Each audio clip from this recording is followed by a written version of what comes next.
ഡിയറീസ്, welcome back to my channel Uppum തേനും.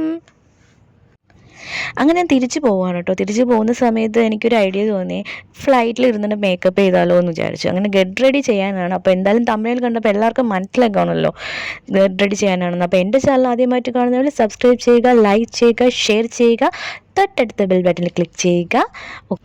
Emigration കഴിഞ്ഞപ്പോഴത്തേക്കും നല്ല ലേറ്റായി പോയായിരുന്നു കേട്ടോ. ഫ്ലൈറ്റ് വെയിറ്റ് ചെയ്യുന്നുണ്ടായിരുന്നു. ഞാനും കുറച്ച് പേരുണ്ടായിരുന്നു. അതുപോലെ തന്നെ പെട്ടെന്ന് ഓടി കയറുന്നത് കൊണ്ട് അധികം വീഡിയോസ് എടുക്കാൻ പുറത്ത് പറ്റിയില്ല. അപ്പോൾ ഫ്ലൈറ്റിനകത്ത് കയറിയ ശേഷം എൻ്റെ ഫേസ് കണ്ടിട്ടുണ്ടല്ലോ, നല്ല ഒരു മേക്കപ്പ് ചെയ്തിട്ടില്ല. ആകെപ്പാടെ ഞാൻ ഐബ്രോ ചെയ്തിട്ടുണ്ടായിരുന്നു, വേറെ ഒന്നും ഫേസ് ചെയ്യില്ല. കാരണം റെഡി വിത്ത് മീ ചെയ്യുന്നത് കൊണ്ട് ഞാൻ പിന്നെ ഒന്നും ചെയ്തിട്ടില്ല. ഫ്ലൈറ്റിലിരുന്ന് മേക്കപ്പ് ചെയ്യുന്നത്, അത് ഇത്രയും പേരുടെ മുന്നിൽ വെച്ച്, പരിചയമില്ലാത്ത കുറേ പേരുടെ മുന്നിൽ വെച്ചിട്ട് മേക്കപ്പ് ചെയ്യുന്നത്, ഷൂട്ട് ചെയ്യുന്നത് ഭയങ്കര കഷ്ടപ്പാടാണ് കേട്ടോ. വിചാരിക്കും പോലെയൊന്നും അല്ല. അപ്പോൾ അതിൻ്റെ ഒരു ചെറിയൊരു ക്ലിപ്പ് ഞാൻ അറിയാതെ എടുത്തിട്ടുണ്ട്. അത് കണ്ടിട്ട് വരാം. അതെ, അങ്ങോട്ട് പോകുക. സൗദിയുടെ സാഹസികമായ ഫ്ലൈറ്റിലുള്ള മേക്കപ്പാണ്. ഒരു മാസം യൂസ് ചെയ്യാത്ത ക്രീം ഒറ്റ ട്രിപ്പിൽ യൂസ് ചെയ്യുന്നത് എങ്ങനെ സാധിക്കുന്നുണ്ട്.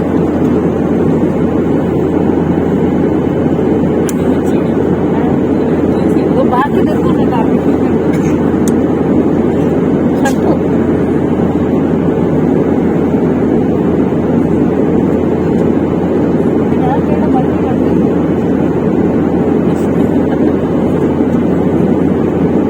അടുത്തിരിക്കുന്ന ചേച്ചിയുടെ മോഹങ്ങളൊക്കെ സൂചിച്ച് നോക്കണം.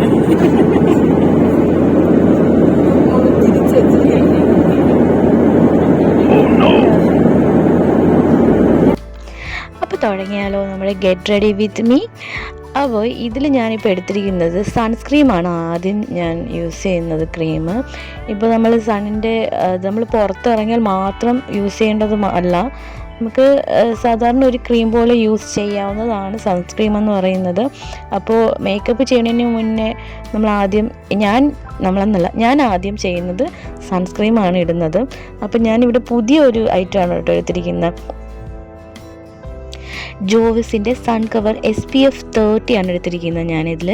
ഇത് 45 ഉണ്ട്. അപ്പോൾ ഓരോ റേറ്റ് അനുസരിച്ചാണ് ഇതിൻ്റെ ഓരോ നമ്പറും ഉണ്ട്, ഓരോ ടോൺ അനുസരിച്ചാണ് വാങ്ങിക്കുന്നത്. അപ്പോൾ ഞാനിത് വാങ്ങിച്ചത് ചാലക്കകത്തുള്ള ഗണേശൻ എന്ന് പറയുന്ന ഒരു ഷോപ്പിൽ നിന്നാണ് വാങ്ങിച്ചിരിക്കുന്നത്. ആ ഷോപ്പിൽ എല്ലാ കോസ്മെറ്റിക് സാധനങ്ങളും ഉണ്ട്. അതും ഒട്ടുമിക്ക ലേഡീസിനും അറിയാവുന്നതാണ്. അപ്പോൾ അത് ചാലക്കകത്ത് ചെന്നിട്ട് ഗണേഷ് എവിടെയാണെന്ന് ചോദിച്ചു, ഗണേഷ് ഷോപ്പ് കോസ്മെറ്റിക് സാധനങ്ങളുള്ള ഗണേഷ് ഷോപ്പ് ചോദിച്ചു കഴിഞ്ഞാൽ ആരും പറഞ്ഞു തരും. ഒരുപാട് അവിടെ ഇല്ലാത്ത സാധനങ്ങളൊന്നുമില്ല. Cosmetic extensions, hair extensions, ornaments എല്ലാം ഉണ്ട്. അപ്പോൾ നിങ്ങൾ അവിടെ പോയി വാങ്ങിക്കണം കേട്ടോ. തൊട്ടടുത്തിരുന്ന് ഫ്രണ്ട്സ് നല്ല കമൻറ്റ് അടിക്കുന്നുണ്ടായിരുന്നു. അപ്പോൾ നല്ല എൻജോയ് ചെയ്തായിരുന്നു ഗെറ്റ് റെഡി വിത്ത് മീ. അപ്പോൾ എന്താ പറയുക, അപ്പോൾ ഞാൻ നെക്സ്റ്റ് യൂസ് ചെയ്യുന്നത് ഒരു ഐബ്രോ ആണ് ചെയ്യുന്നത്. ഐബ്രോ എന്ന് പറയുമ്പോൾ ഭയങ്കര വില കൂടിയ, ഭയങ്കര ബ്രാൻഡഡ് ആയിട്ടുള്ളതൊന്നും അല്ല കേട്ടോ. ഞാൻ അങ്ങനെയൊന്നും യൂസ് ചെയ്യാറില്ല. അങ്ങനെ ഞാനത് എപ്പോഴും മേക്കപ്പ് ചെയ്യുന്ന ഒരാളും അല്ല. സോ ഞാനൊരു നോർമൽ ഒരു 15 രൂപ 25 രൂപയൊക്കെ ഉള്ള ഐബ്രോ ആണ് വാങ്ങിച്ച് യൂസ് ചെയ്യുന്നത്. എനിക്ക് ഐബ്രോ നല്ല കുറവാണ് കേട്ടോ.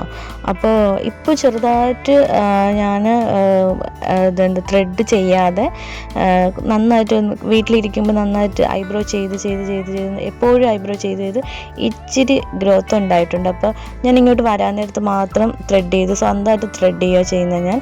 അപ്പോൾ ഇച്ചിരി ഗ്രോത്ത് ആയിട്ടുണ്ട് എൻ്റെ ഐബ്രോ. പിന്നെ അത് കഴിഞ്ഞിട്ട് ഞാൻ മാമ എർത്തിൻ്റെ കാജൽ പെൻസിലാണ് കേട്ടോ യൂസ് ചെയ്തത്.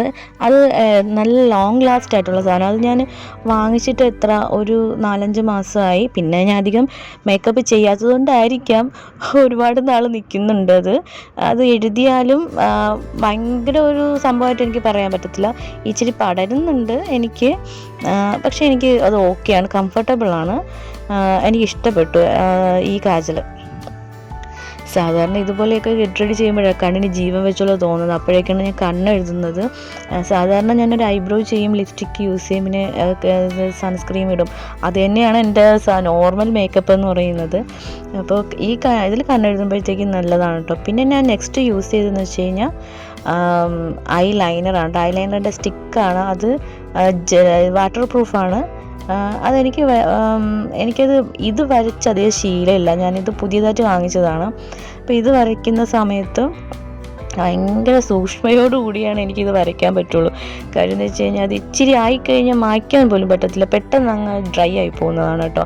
അങ്ങനെ ഒരു ഇത് വാട്ടർ പ്രൂഫ് ആയതുകൊണ്ടായിരിക്കാം, പക്ഷേ അത് വരയ്ക്കുമ്പോഴത്തേക്കും നല്ല ഷേപ്പിന് വരച്ചെടുക്കാൻ പറ്റുന്നു. പക്ഷേ കുറച്ച് സമയം എടുക്കണം. അപ്പോൾ ഞാൻ സാധാരണ ഞാൻ ഐടെക്സിൻ്റെ ഐലൈനറാണ് യൂസ് ചെയ്യുന്നത്. പക്ഷേ ഞാൻ ഇന്ന് 36H എന്ന് പറയുന്ന ഒരു എന്താ പറയുക, ഒരു സ്കെച്ച് ടൈപ്പാണ് കേട്ടോ. ഇത് പെട്ടെന്ന് അങ്ങ് ഡ്രൈ ആവും, വെയിറ്റ് ചെയ്യത്തുന്നില്ല. നമുക്ക് അത്രയും സൂക്ഷ്മയോടുകൂടി വരച്ചാൽ മാത്രമേ അത് ഇരിക്കുകയുള്ളൂ, ഇല്ലെന്നുണ്ടെങ്കിൽ ശരിയാവത്തില്ല. അത് കഴിഞ്ഞിട്ട് ഞാൻ യൂസ് ചെയ്തത് നിങ്ങൾക്ക് എല്ലാവർക്കും അറിയാമെന്നുള്ളത് തന്നെയാണ്. മുൻപും ഞാൻ ഗെറ്റ് റെഡി ചെയ്തപ്പോഴത്തേക്ക് യൂസ് ചെയ്തിട്ടുള്ളതാണ്. മലേഷ്യയിൽ നിന്ന് ഞാൻ വാങ്ങിച്ചെന്ന് പറഞ്ഞില്ലേ, സത്യം പറഞ്ഞാൽ അതൊരു നമ്മുടെ പണ്ടൊക്കെ എഴുതുന്ന മഷിപ്പേനെ പോലെ ഇരിക്കും, പക്ഷേ അല്ല, അതൊരു മസ്കാരയാണ്. അപ്പോൾ അതിൻ്റെ ആ ഭംഗി കണ്ടിട്ടാണ് ഞാൻ വാങ്ങിയത് തന്നെ. ഞാൻ മസ്കാരയൊന്നും അങ്ങനെ യൂസ് ചെയ്യുന്ന ആളല്ല, നല്ല ഭംഗി കണ്ടിട്ട് വാങ്ങിച്ചതാണ്. മസ്കാരയാണ് അടുത്ത് യൂസ് ചെയ്യുന്നത്.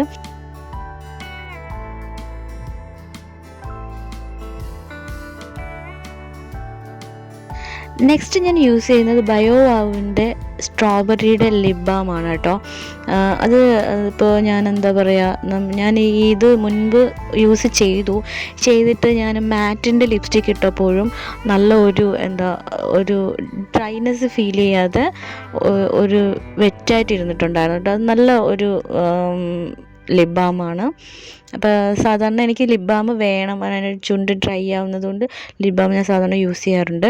നെക്സ്റ്റ് ഞാൻ മാറ്റിൻ്റെ അല്ല, മുൻപ് ചെയ്ത ഗെറ്റ് റെഡിയിൽ ഞാൻ പറഞ്ഞിട്ടുണ്ട്, എൻ്റെ ഫ്രണ്ട് ഇസബെല്ല ഗിഫ്റ്റ് ചെയ്ത ലിപ്സ്റ്റിക്കാണത്.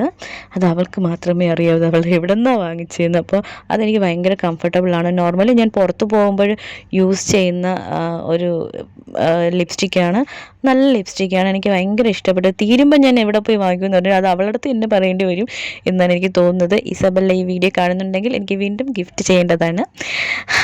അത് കഴിഞ്ഞിട്ട് അതെല്ലാം ഫിനിഷായി. അപ്പോൾ എൻ്റെ ഗെറ്റ് റെഡി ഫിനിഷായിട്ടുണ്ട്. ഇത്രയേ ഉള്ളൂ.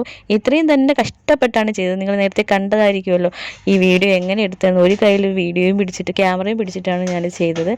പിന്നെ ഞാൻ ഇട്ടിരിക്കുന്ന ഈ സ്റ്റഡെന്ന് പറയുമ്പോൾ ടോട്ടോയിലിൻ്റെ ഒരു ഷേപ്പിലുള്ള സ്റ്റഡാണ് കേട്ടോ. അപ്പോൾ ഇത്രയേ ഉള്ളൂ എൻ്റെ ഗെറ്റ് റെഡി എന്ന് പറയുന്നത്. സിമ്പിളായിട്ടാണ് ചെയ്തിരിക്കുന്നത്. ഹെവി ആയിട്ട് ചെയ്യേണ്ട ആവശ്യമില്ല. ഫ്ലൈറ്റിൽ ഇരുത്തിയിട്ട് ഒരുപാട് ഹെവി ആയിട്ട് ചെയ്യേണ്ട ഒരു ആവശ്യം വരുന്നില്ല. അപ്പോൾ എൻ്റെ ഈ വീഡിയോ ഇഷ്ടപ്പെട്ടിട്ടുണ്ടെങ്കിൽ ലൈക്ക് ചെയ്യുക, സബ്സ്ക്രൈബ് ചെയ്യുക, ഷെയർ ചെയ്യുക, തൊട്ടടുത്ത ബെൽ ബട്ടണിൽ ഉറപ്പായിട്ടും ക്ലിക്ക് ചെയ്യുക. അപ്പോൾ നെക്സ്റ്റ് വീഡിയോ വരയ്ക്കും ബൈ.